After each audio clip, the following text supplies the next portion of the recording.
Hello students आज हम अपना कंटिन्यू करेंगे मैनेजमेंट अकाउंटिंग का चैप्टर डिविडेंड डिसीजन।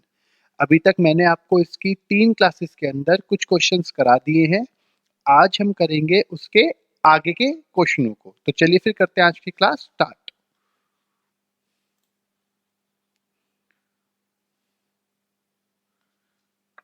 देखेंगे लास्ट क्लास के अंदर जो मैंने आपको क्वेश्चन कराया था वो इलस्ट्रेशन 4.6 कराई थी और आज हम करेंगे इलस्ट्रेशन 4.7। यहां देखते हैं, देखिए, a company has a capacity of producing 1 lakh units of a certain products in a month. The sales department reports that the following schedule of sales price is possible. क्या दे रखा है वो? Volume of production 60% capacity is represented as 60,000 units. 70% 70,000 units, 80% 80,000 units, 90% 90,000 units and 100% 1 lakh units. Selling price per unit दे रखा है 0.9, 0.8, 0.75, 0.67 and 0.61 ये दे रखा है। अगर मैं इतनी यूनिट्स बनाऊंगा तो मुझे अपना सेलिंग प्राइस ये रखना पड़ेगा। Variable cost of manufacturer is 15 पैसा। जो मैन्युफैक्चरिंग कॉस्ट है वेरिएबल कॉस्ट वो है 15 पैसा per unit and total fixed cost is 40,000। Fixed cost मेरी फिक्स्ड ही रहेगी, चाहे कोई भी लेवल ऑफ प्रोडक्शन हो वो 40,000 ही रहेगी। Prepare a statement showing incremental revenue. मुझे निकालना है इस क्वेश्चन में incremental revenue and differential cost, और कॉस्ट का डिफरेंशियल मतलब कितना कितना डिफरेंस रहा है कॉस्ट के अंदर। कॉस्ट के बारे में नहीं बताया गया कि वो कौन सी कॉस्ट की बात कर रहे हैं, फिक्स्ड कॉस्ट या वेरिएबल कॉस्ट। तो हम जो डिफरेंशियल कॉस्ट लेते हैं वो हमेशा टोटल कॉस्ट का लेते हैं। Of each stage at which volume of production will the profit be maximum, और बताना है किस लेवल ऑफ प्रोडक्शन पर मेरा जो प्रॉफिट है वो मैक्सिमम होगा। ये हमारा क्वेश्चन है। देखिए इस चैप्टर के अंदर ना एक खासियत है, इस चैप्टर के अंदर जितने भी क्वेश्चन मिलेंगे वो सभी के सभी एक अलग अलग पैटर्न पर होंगे। सबके अंदर आपको दिमाग लगाना होगा, सबके करने का तरीका अलग होगा। सिर्फ आपकी सोच आपको ये क्वेश्चन कराएगी, क्योंकि इसका कोई एक फिक्स्ड फॉर्मेट नहीं है कि इसी तरीके से क्वेश्चन को करेंगे तो ही होगा। क्वेश्चन को पढ़कर उसे सोचना होगा कि किस तरीके से ये क्वेश्चन होगा। ठीक है ना। देखो अभी तक मैंने जितने भी क्वेश्चन कराए हैं कहीं ना कहीं उन सभी के अंदर कुछ ना कुछ अलग अलग जरूर है, फिक्स्ड पैटर्न पर क्वेश्चन नहीं है। ठीक है, क्वेश्चन हम यहां पे करेंगे। देखिए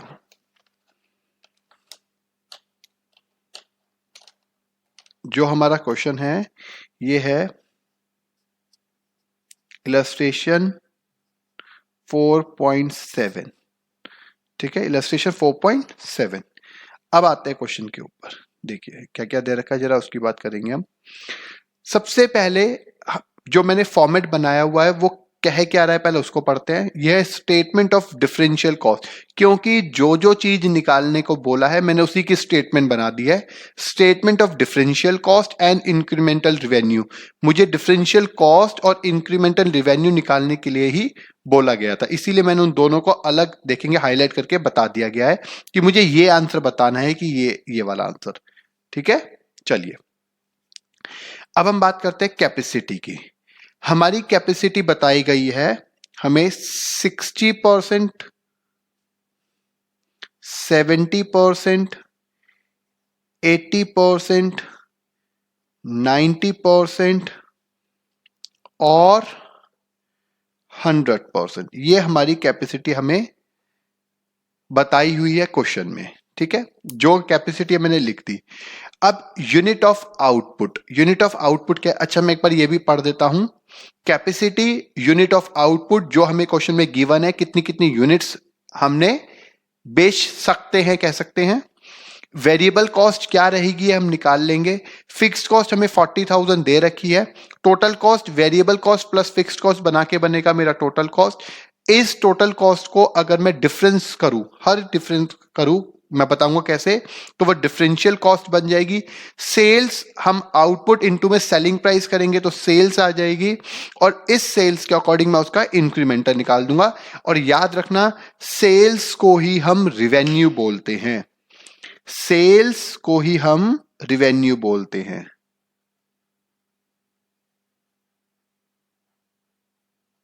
ये लो जी, ठीक है। और जो टोटल कॉस्ट है वो होती है हमारी variable cost plus fix cost, ये हमारी निकलेगी टोटल कॉस्ट। क्लियर हो गया है? चलिए अब हम करते हैं आगे। अब हमें बता रखा है कि 60% जो मेरा लेवल है, 60% जो मेरा लेवल है वो रिप्रेजेंट करता है 60,000 यूनिट्स को। 70% जो है वो करता है 70,000 यूनिट्स को, ये करता है 80,000 यूनिट्स को, ये करता है 90,000 यूनिट्स को, और ये करता है 1 लाख यूनिट को। ये क्वेश्चन में हमें बता रखा है, ठीक है ना। अब वेरिएबल कॉस्ट, वेरिएबल कॉस्ट का बड़ा सिंपल सा फंडा है। वेरिएबल जो कॉस्ट है वो हमें दे रखी है 15 पैसा के अकॉर्डिंग, तो 0.15 दे रखी है, ये कह सकते हो एट द रेट 0.15 है मेरी वेरिएबल कॉस्ट, ठीक है ना। ठीक है, अब क्या करेंगे हम, जरा इस 60,000 को 0.15 से करेंगे, ऐसे एक एक करके इन सभी को 0.15 से मल्टीप्लाई करते चले जाएंगे। आप देखेंगे 60,000 इंटू 0.15, तो ये कितना आ गया, 9,000 आ गया। तो यहां पे मैं लिख दूंगा 9,000। ऐसे ही 70,000 इंटू में 0.15, तो ये आ जाएगा 10,500। इन सभी को, इसको इसको और इसको हम 15.15 से मल्टीप्लाई कर देंगे तो आंसर आ जाएगा, यहां आ जाएगा 12,000, यहां 13,500, और यहां पर तो आ गया 15,000। समझ में आ गया है? ये मेरे आ गई वेरिएबल कॉस्ट। अब क्वेश्चन में हमें दे रखी है फिक्स्ड कॉस्ट, और वो आ गई है, क्या वो दे रखी है हमें 40,000। हर किसी लेवल पर, चाहे आप कोई सा भी लेवल करेंगे, फिक्स्ड कॉस्ट हमारी फिक्स्ड रहेगी 40,000 ही, ठीक है। अब मुझे बनानी है टोटल कॉस्ट। टोटल कॉस्ट कैसे बनाएंगे जरा वो देखेंगे। टोटल कॉस्ट बनाते हैं, मैंने लिखा है variable cost plus fixed cost, इन दोनों को ऐड कर देंगे, तो यहां बन गया 49,000। इन दोनों को ऐड करके बना है, याद रखना। ऐसे इन सबको ऐड कर देंगे तो आ गया 50,500, इसको किया तो आ गया 52,000, फिर इन दोनों को किया तो आ गया 53,500, और फिर इन दोनों को किया तो आ गया 55,000, ठीक है। अब इसके बाद मुझे निकालना है, जो हमें पहला आंसर बताना था वो था हमारा डिफरेंशियल कॉस्ट। मैं जरा एक बार को क्वेश्चन दिखा देता हूं, देखिए हमसे उसने बोला था incremental revenue and differential cost of each stage, her stage का बताना है। तो देखिए क्या करते हैं, अगर मैं बात करूंगा डिफरेंशियल कॉस्ट की तो वो क्या हो जाएगा, देखिए फर्स्ट तो डैश। अब हमें हर किसी स्टेज का डिफरेंस बताना है कॉस्ट में, तो इन दोनों के बीच में कितना कॉस्ट में डिफरेंस है, this function minus this function, नीचे वाले में से ऊपर वाले को माइनस करेंगे तो आ गया 1500, फिर नीचे वाले में से ऊपर वाले को माइनस किया तो आ गया 1500, इसमें से इसको किया तो अगेन 1500, और इसमें से इसको किया तो अगेन 1500। तो जो कॉस्ट में जो डिफरेंस आया है हर किसी पर्टिकुलर लेवल पर वो 1500 ही आया है, दैट इज डिफरेंशियल कॉस्ट। समझ में आ गया है? अब हम करते हैं सेल्स की बात। अब सेल्स क्या करेगा, जरा सेल्स की बात करेंगे। सेल्स निकालने के लिए हम क्या करते हैं, इसको, ये है आउटपुट, इस लेवल को मैं मल्टीप्लाई कर दूंगा सेलिंग प्राइस से। तो जरा देखेंगे सेलिंग प्राइस क्या दे रखा है, यहां देखेंगे जरा।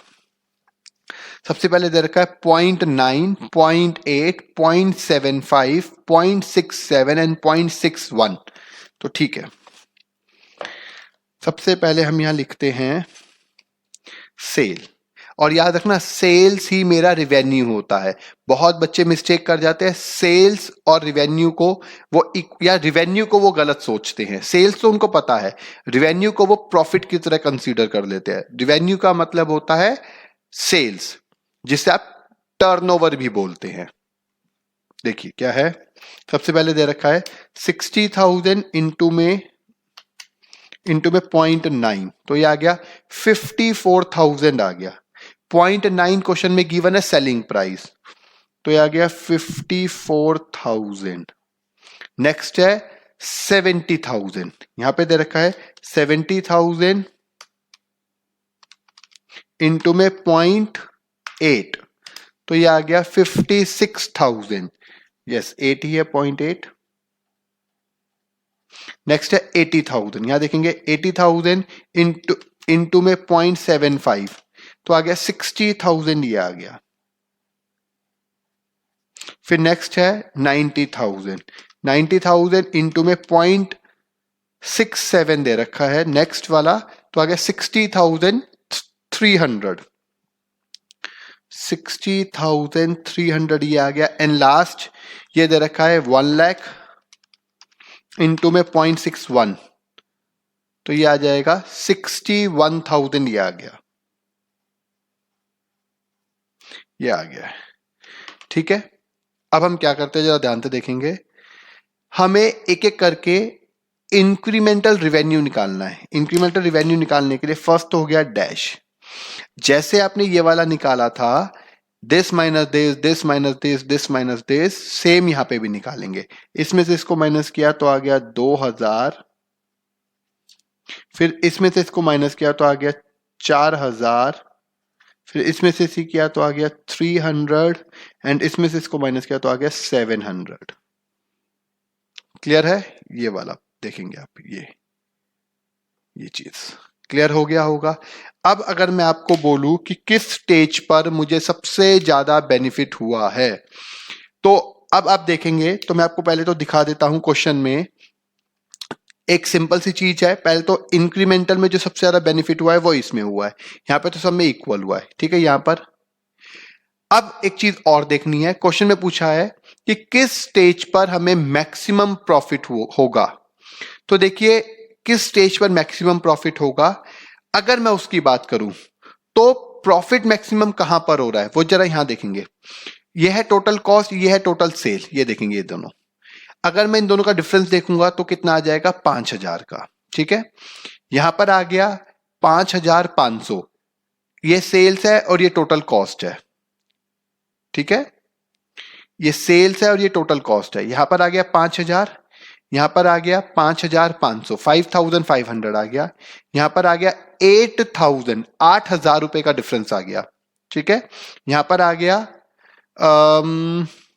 6,800 का डिफरेंस यहां पर आ गया। यहां पर था 8,000, यहां पे 6,800, और यहां पर डिफरेंस आ गया 6,000 रुपीज का। सबसे ज्यादा प्रॉफिट कहां पर आया, इस लेवल पर आया, ये देखिए इस वाले लेवल पर, ये वाला लेवल। ठीक है, तो मैं जरा यहां पर इसे मार्क कर लेता हूं पहले तो।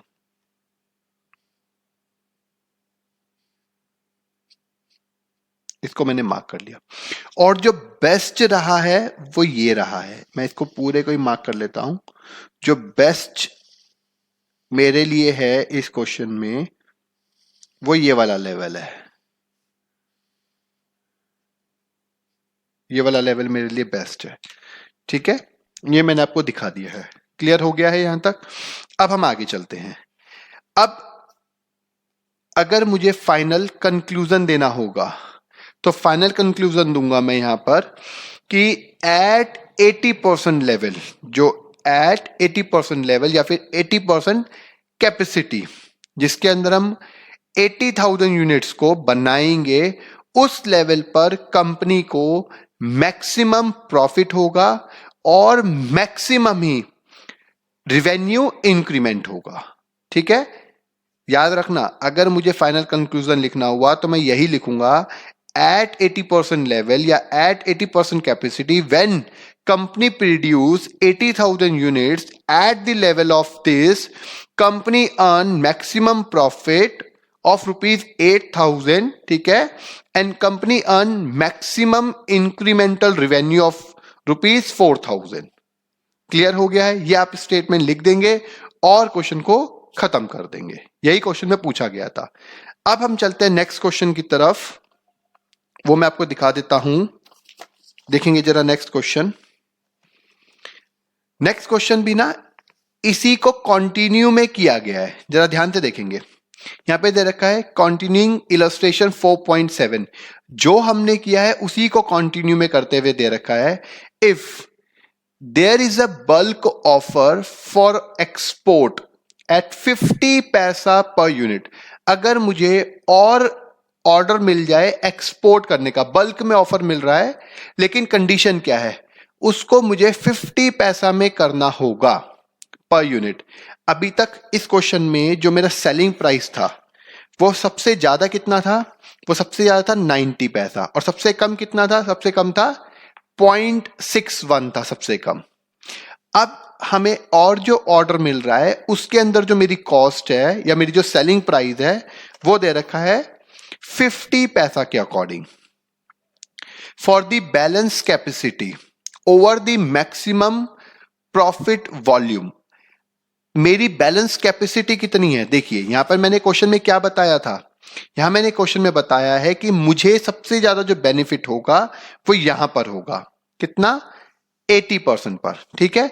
अभी मेरी कितनी कैपेसिटी और बची है? मेरी कैपेसिटी मैक्सिमम कैपेसिटी है 100%, तो मेरी अभी ये वाली कैपेसिटी बची है।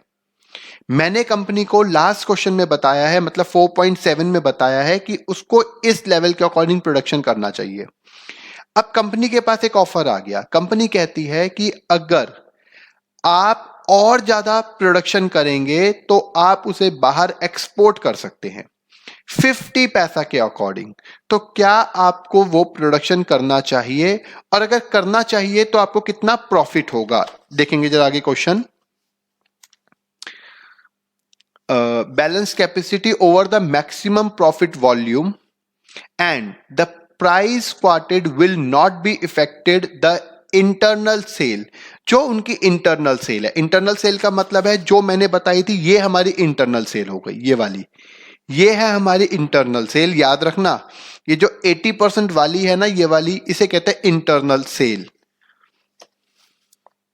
उसके बाद है will you advise accept this bid and why. तो आपको बताना है कि क्या आप इस बिड को जो उन्होंने दी है 50 पैसा वाली, आप इस बिड को एक्सेप्ट करेंगे, और अगर इसे एक्सेप्ट करते हैं तो क्यों करते हैं, ये क्वेश्चन में बोला गया है। तो ठीक है, हम जरा करते हैं क्वेश्चन। याद रखना इसी के आगे का क्वेश्चन है वो।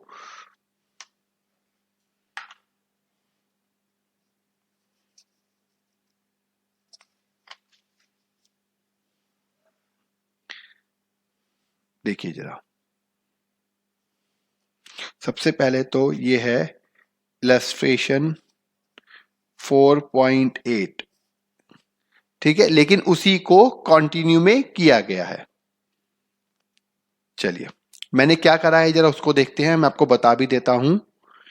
मैंने यहां पर किया है, सबसे पहले जो क्वेश्चन में बताया गया था कि जो इंटरनल मार्केट के अंदर हमारे पास जो बेस्ट था वो 80% था, ठीक है। तो हमने 80% पर 80,000 यूनिट्स को बनाया है। ये राजी, ये हमारा 80% है। ध्यान रखना, यहां पे मैं लिख देता हूं ऊपर, this is my 80% level which is 80,000 units, ठीक है। अब कंपनी ने बोला है कि कंपनी अगर अपनी टोटल, अगर अपनी फुल, अगर वो कैपेसिटी प्रोड्यूस करती है तो कंपनी की फुल कैपेसिटी होती है 100%, जिसमें से 80% ये रहा, तो कंपनी रिमेनिंग 20% कैपेसिटी को प्रोड्यूस करेगी। ठीक है, ये बात समझ में आ गई होगी। अच्छा, अब वो 20,000 यूनिट्स कैसे आया? वैसे तो मैं यहीं से समझा देता हूं आपको। ये देखिए कि 80% पर वो 80,000 था, तो 100% पे 1 लाख आ गया, इन दोनों के बीच में जो डिफरेंस आ गया वो 20,000 आ गया। ठीक है, 80% इज 80,000 100% इज 1 लाख। ये क्वेश्चन में गिवन नहीं है हमें, लास्ट क्वेश्चन में। तो इसका मतलब जो इन दोनों के बीच में डिफरेंस है वो 20% है। लेकिन सपोज करो ऐसा कुछ होता कि हमें सिर्फ ये गिवन होता और ये वाला गिवन नहीं होता, तो हम क्या करते? तो उसके लिए हम एक छोटा सा वर्किंग नोट बना लेते। जो हमारा यूनिटरी मेथड है वही करते, जरा देखेंगे, बहुत सिंपल सा होता है। वो होता है 80% कैपेसिटी। 80% कैपेसिटी इज 80,000 यूनिट्स, ठीक है। और मुझे इंक्रीज कितना करना है? इंक्रीज करना है सिर्फ 20%। तो 20% कैपेसिटी कितनी हो जाती? तो वो हो जाएगी 80,000 यूनिट्स डिवाइडेड बाय 80 और इनटू में 20। समझ में आ गया? तो ये आ जाएगा 20,000 यूनिट्स आ जाएगा। तो हम इस तरीके से यहां पर निकाल लेते, ठीक है ना। ये तो मैंने इसलिए बता दिया है, अगर सपोज करो यहां पर उसको 40% इंक्रीज करना होता या 70% इंक्रीज करना होता, तो हम जितना इंक्रीज करना है या फिर जितना डिक्रीज करना है वो यहां पर लिख देंगे बस। समझ में आ गया होगा ये वाला पॉइंट। अब आ जाओ वापिस क्वेश्चन पर। चलिए जी, ठीक है। अब क्या कहते हैं, देखिए, अब है मेरे पास, ये तो है मेरे पास इंटरनल मार्केट। यह special offer for export. Export के लिए 20,000 यूनिट्स का मेरे को बेनिफिट मिलने वाला है। टोटल हो जाएगा यहां पर 1 लाख यूनिट्स, और टोटल याद रखना हमेशा होता है 100%। ये बात हमें पता ही है, ठीक है। अब आते हैं हम लोग अपने वापिस क्वेश्चन पर। अगर मैं बात करूंगा यहां पर, सबसे पहले हम करते हैं सेल्स की। सेल कितनी है? अगर मैं बात करता हूं सेल, तो 80% वाली विदाउट एनी कॉस्ट या विदाउट एनी प्राइस इफेक्टेड है। जो लास्ट प्राइस चल रहा था क्वेश्चन में वही यहां पर कंसीडर करेंगे यहां पर, ठीक है। कोई चेंज नहीं करना है, लास्ट वाला ही करेंगे। चाहे तो आप यहीं यहीं से देख के भी लिख सकते हैं, ठीक है। यहां पर दे रखा है 80,000 थी मेरे पास सेल, और सेल्स अमाउंट था 60,000 का। 75 पैसा के अकॉर्डिंग, जरा क्वेश्चन को एक बार फिर देख लाता हूं। देखिए, 80,000 जो सेल्स थी वो थी 75 पैसा के अकॉर्डिंग, ठीक है ना। देखेंगे यहां पर, तो यहां पे हम लिखेंगे 60,000 की सेल हो गई, ठीक है। क्लियर हो गया है। अब सेकंड, यहां पर हमने सेल करी है 20,000 यूनिट्स। यहां पे देखेंगे 20,000 यूनिट सेल करी है, और उसका सेलिंग प्राइस जो कंसीडर किया जाएगा वो किया जाएगा 50 पैसा के अकॉर्डिंग, ये वाली। तो यहां पर हम लिखेंगे 20,000 इंटू में 50 पैसा, इट मींस 10,000 यूनिट्स। ये आ गया। तो टोटल सेल कितनी हो जाएगी? टोटल सेल हो जाएगी 70,000 की। आई थिंक सो यहां तक किसी को कोई डाउट नहीं आया होगा। अब हम आते हैं अपने नेक्स्ट स्टेप पर, जो है मेरा वेरिएबल कॉस्ट। वेरिएबल कॉस्ट, अब वेरिएबल कॉस्ट देखते हैं। वेरिएबल कॉस्ट दे रखा है एट द रेट ऑफ 0.15 के अकॉर्डिंग, ठीक है। मैंने यहां पर कुछ नहीं लिखा, वैसे तो मेरे को यहां पे भी लिख देना चाहिए, मैं लिख देता हूं। मैंने क्या किया है, 80,000 को मल्टीप्लाई किया है 0.75 से, और 20,000 को मैंने मल्टीप्लाई किया है 0.5 से। ये मैंने ऐसे लिखा है। अब तो किसी को कोई डाउट आएगा ही नहीं, समझ में आ गया है। अब आते हैं हम वेरिएबल कॉस्ट। वेरिएबल कॉस्ट में यूनिट्स मुझे पता ही है, 80,000 इंटू में 0.15, 20,000 इंटू में 0.15। देखेंगे 80,000 इंटू में 0.15, तो ये आ गया 12,000 आ गया। ये आ गया 12,000 की, और यहां पर है 20,000 इंटू में 0.15, तो आ गया 3,000। इसको टोटल किया तो आ गया 15,000। ये आ गया, ठीक है। अभी आ जाएगा कंट्रीब्यूशन,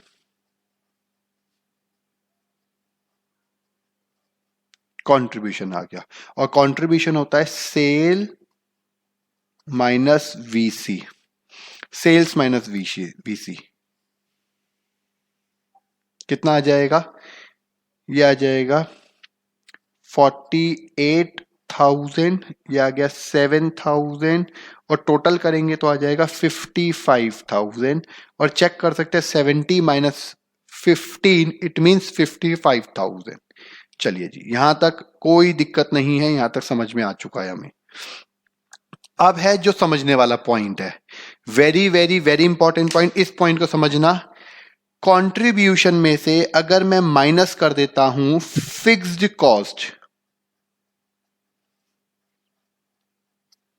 और फिक्स्ड कॉस्ट जो क्वेश्चन में दे रखी है वो दे रखी है हर लेवल के लिए 40,000। ये देखेंगे ऊपर फिक्स्ड कॉस्ट है 40,000 रुपीज की, आप देख सकते हैं। तो फिक्स्ड कॉस्ट जो हमारी लगेगी वो लगेगी, पहले लगी होगी 40,000।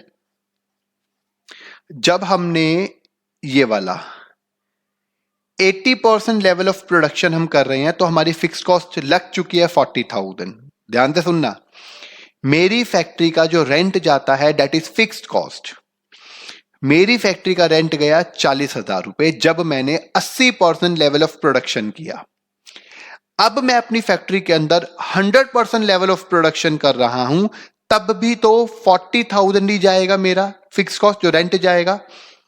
तो इसका मतलब अगर मैं एक्स्ट्रा प्रोडक्शन करता हूं तो यहां पर फिक्स कॉस्ट कोई लगेगी तो है नहीं, क्योंकि वो पहले ही लग चुकी है, तो यहां पे नहीं लगेगी। तो सिर्फ यहां पर ये माइनस हो जाएगा। क्लियर हो गया? तो टोटल फिक्स कॉस्ट तो 40,000 ही रहेगी, टोटल के टाइम पे 40,000 रहेगी, ये माइनस कर दिया। क्लियर हो गया पॉइंट? बस अब इसके बाद कुछ नहीं है, यहां पर हम इसको भी माइनस करके लिख देंगे और ये आ जाएगा मेरा प्रॉफिट। ये आ गया प्रॉफिट 48 माइनस 40, तो पहले हो रहा था 8,000 का प्रॉफिट, वो यहां पर देख सकते हैं। मैंने पहले भी बताया था कितना था, 60,000 रुपए की मेरी सेल थी और 60,000 की मेरी सेल थी और 52 की मेरी टोटल कॉस्ट थी। तो 60 माइनस 52, 8,000 का प्रॉफिट आ रहा था और वही यहां पर बेस्ट था। ये तो मैंने यहां पे बता दिया कैसे निकला है, क्योंकि बोला गया है कि जो इंटरनल मार्केट है उसके अंदर कोई भी चेंज नहीं हुआ है। जब कोई चेंज ही नहीं हुआ तो प्रॉफिट भी पहले वाला ही आएगा, कोई फर्क नहीं पड़ेगा। हां, जब मैंने अपनी सेल्स को इंक्रीज किया तो उसमें मुझे प्रॉफिट या फिर लॉस दोनों में से कुछ भी हो सकता है, यहां पर प्रॉफिट ही हुआ है। आप देख सकते हैं 7,000 माइनस 0, तो ये आ गया 7,000 और टोटल आ गया 15,000। यही क्वेश्चन की डिमांड थी और यही हमने यहां पर करा है। ठीक है, अब मैं आपको जरा एक बार क्वेश्चन दिखा देता हूं, देखेंगे यहां पे क्वेश्चन में क्या कहा गया था।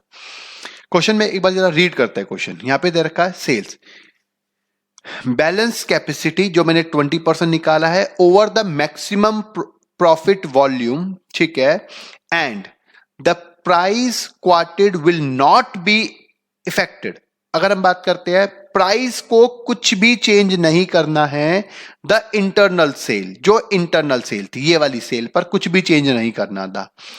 Will you advise accepting this bid और वाई?